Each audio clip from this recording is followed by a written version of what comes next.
ಇವತ್ತು ಹಳ್ಳಾಕಾಗತ್ತೆ ಸರ್ ಅವನ್ನ. ದೋಸ್ತಿ ಅಂದರೆ ಪ್ರಾಣ ಕೊಡ್ತಾರೆ ಅಂದ್ಕೊಂಡಿದ್ರು. ಆದರೆ ಈಗ ಅದೇ ದೋಸ್ತಿ ನಟ ದರ್ಶನ್ ಪಾಲಿಗೆ ಮೃತ್ಯುವಾಗಿ ಕಾಡ್ತಿದೆ. ರೇಣುಕಾಸ್ವಾಮಿ ಹತ್ಯೆ ಪ್ರಕರಣದಲ್ಲಿ ಈಗ ಅತಿ ದೊಡ್ಡ ಮಹಾ ತಿರುವು ಸಿಕ್ಕಿದೆ. ದರ್ಶನ್ ನೆರಳಿನಂತೆ ಇದ್ದ A14 ಆರೋಪಿ ಪ್ರದೋಷ್ ಈಗ ದರ್ಶನ್ ವಿರುದ್ಧವೇ ತಿರುಗಿ ಬಿದ್ದಿದ್ದಾನೆ. 2003ರಲ್ಲಿ ಜಯನಗರದ ನ್ಯಾಷನಲ್ ಕಾಲೇಜು ಮೈದಾನದಲ್ಲಿ ಕ್ರಿಕೆಟ್ ಆಡ್ತಾ ಶುರುವಾದ ಆ ಸ್ನೇಹ ಇವತ್ತು ಬೆಂಗಳೂರಿನ CCH59 ನ್ಯಾಯಾಲಯದಲ್ಲಿ ಅಂತ್ಯವಾಗುವ ಲಕ್ಷಣ ಕಾಣ್ತಿದೆ. ಪ್ರದೋಷ್ ಸಲ್ಲಿಸಿರೋ ಆ 11 ಪುಟಗಳ ಮಾಫಿ ಸಾಕ್ಷಿ ಅರ್ಜಿ ಇದೆಯಲ್ಲ, ಅದು ಅಕ್ಷರಶಃ ಒಂದು ಹಾರರ್ ಸಿನಿಮಾ ಸ್ಕ್ರಿಪ್ಟ್ನಂತಿದೆ. ಜೂನ್ 8 ಅವತ್ತು ನಡೆದಿದ್ದು ಬರೀ ಹಲ್ಲೆ ಅಲ್ಲ, ಅದು ಅಮಾನವೀಯತೆಯ ಪರಮಾವಧಿ. ಪವಿತ್ರ ಗೌಡ್ಗೆ ಅಶ್ಲೀಲ ಸಂದೇಶ ಕಳುಹಿಸಿದ ಅನ್ನೋ ಒಂದೇ ಕಾರಣಕ್ಕೆ ರೇಣುಕಾಸ್ವಾಮಿಯನ್ನ ಶೆಡ್ಗೆ ತರಲಾಗಿತ್ತು. ಪ್ರದೋಷ್ ಕಣ್ಮುಂದೆಯೇ ದರ್ಶನ್ ರೌದ್ರಾವತಾರ ತಾಳಿದ್ರು.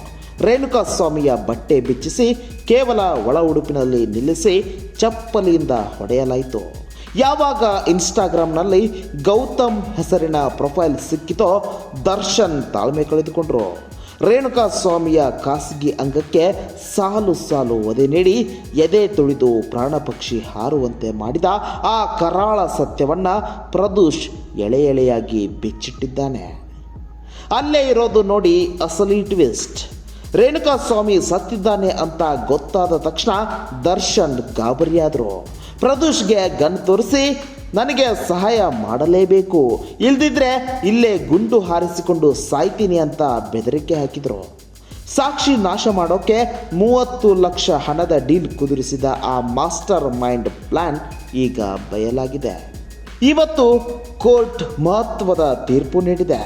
ಪ್ರದೋಷ್ ಇನ್ನು ಮುಂದೆ ಮಾಫಿ ಸಾಕ್ಷಿ ಅಥವಾ ಅಪ್ರೂವರ್ ಅಂದರೆ ಈತ ತಾನು ಮಾಡಿದ ತಪ್ಪನ್ನು ಒಪ್ಪಿಕೊಂಡು ದರ್ಶನ್ ಮಾಡಿದ ಕೃತ್ಯವನ್ನು ಕೋರ್ಟ್ ಮುಂದೆ ಸಾಕ್ಷ್ಯ ಸಮೇತ ಹೇಳ್ತಾನೆ.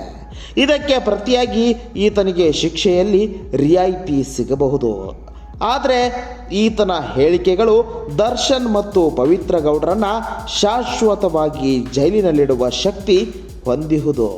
ಕೊನೆಗೂ ದರ್ಶನ್ ಪರ ವಕೀಲರ ವಾದವನ್ನು ಕೋರ್ಟ್ ತಳ್ಳಿಹಾಕಿದೆ.